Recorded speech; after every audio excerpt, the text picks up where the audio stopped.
Pentru că tu, spre exemplu, dacă n-ai avut bani toată viața ta și ești rupt în cur, prima 100.000 vă spune că o spargi pe tot felul de prostii. Cumperi ceea ce îți lipsește. Da?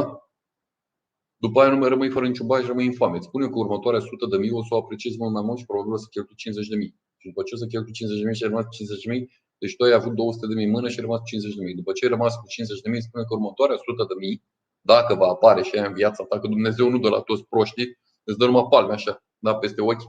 Pentru că El ți-a dat de 2 ori 200.000. Dacă mai apare cu 100.000 a treia ta șansă, pe aia nu mai cheltui deloc. Da. Te pui cu burta pe carte și începi să te educi. Ați înțeles?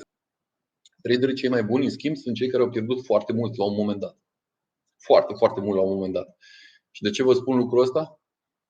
Pentru că după ce au pierdut foarte mult la un moment dat și de obicei la începutul carierei lor, au fost foarte atenți după aia. Durerea te învață, nu binele. Nu e euforia. Euforia te îmbate și îți distrage atenția de la ceea ce este important. Înțelegeți?